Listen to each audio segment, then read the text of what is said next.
दिन भर की हर छोटी बड़ी खबरों में बने रहने के लिए सब्सक्राइब करें राइब न्यूज लाइव को और हाँ, लगातार अपडेट पाने के लिए बेल आइकन को प्रेस करना न भूलें।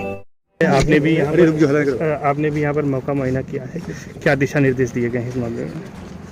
ये खिमराजपुर गांव है। यहाँ पर सुबह जो पुलिस को इन्फॉर्मेशन प्राप्त हुआ, सबसे पहला तो ये था कि एक कमरे से बहुत भयंकर आग लगा हुआ है और कुछ लोग जैसे ही पहुँचते तो कुछ शव दिखाई दिए।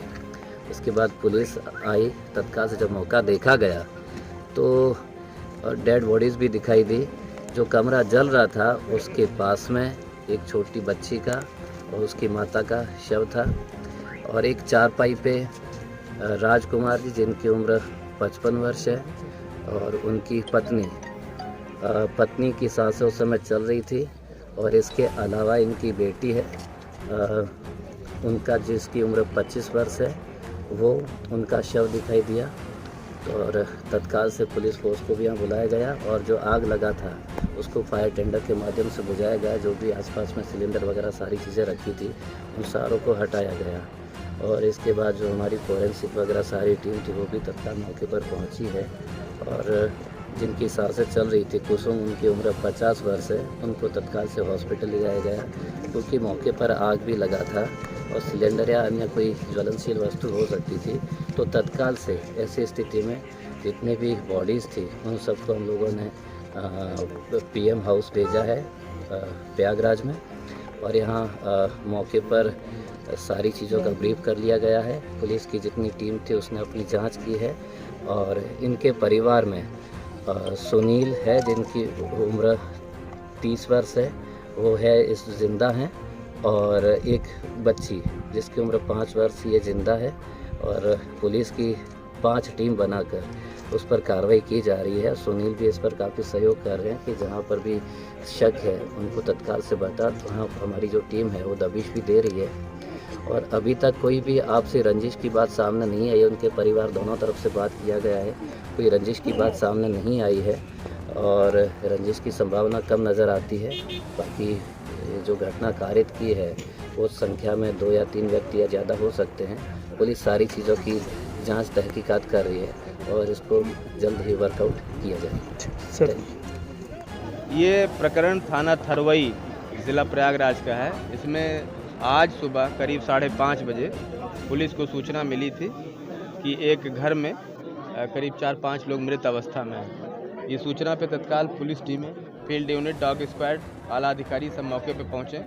मैं स्वयं भी मौके पहुँचा हूँ।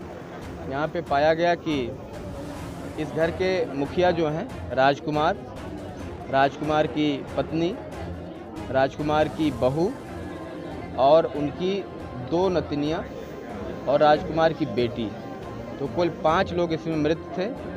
एक उनकी नातिन है या पोती जिसको कहें, वो 5 साल की हैं, वो जीवित। इस प्रकार से 6 लोगों का ये जो यहाँ पे लोग रात में सो रहे थे उसमें से 5 लोग मृत हैं। एक बेटी 5 साल की है, वो जीवित है। उससे पुलिस उसको संभाल रही है और आगे की कार्रवाई कर रही है। मौका मुआयना जब किया गया तो ये पाया गया कि घर के एक बेडरूम में आग भी लगी हुई थी जिसको दमकल के द्वारा बुझाया गया। अभी ससुराल पक्ष वाले जो उसमें मृतका है सविता, ससुराल पक्ष वाले और इनके घर के पक्ष वाले, इनके पति वगैरह यहाँ पे पहुँच गए हैं। उनसे बातचीत की जा रही है।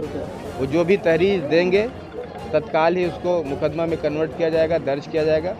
पूरे प्रकरण में 7 टीमें बनाई गई हैं। 7 टीमों को अलग अलग काम दिए गए हैं। फील्ड यूनिट और डॉग स्क्वाड ने भी सबूत इकट्ठे कर लिए हैं। बॉडी का पोस्टमार्टम के बाद भी तमाम चीज़ें निकल के सामने आएंगी कि मृत्यु कैसे कारित की गई, जो भी उनके साथ हुआ वो सारी चीज़ें क्लियर हो जाएंगी। जो भी तहरीर मिलेगी उसके आधार पे और अन्य साक्ष्यों के आधार पे इसमें कड़ी कार्रवाई की जाएगी। किसी भी दोषी को कतई बख्शा नहीं जाएगा। किस तरह का वेपन इस्तेमाल किया गया है हत्या में? चोटों को देख के लग रहा है कि डंडे की चोटें हैं, लेकिन पोस्टमार्टम में वो चीज़ क्लियर हो जाएगी। कोई शार्प गला काटने की? नहीं, ऐसी घटना नहीं है। डंडे से मारा गया, पीठ से मारा गया? डंडे का चोट सिर पर है जी। वो चीज़ें पोस्टमार्टम में और क्लियर हो जाएगी।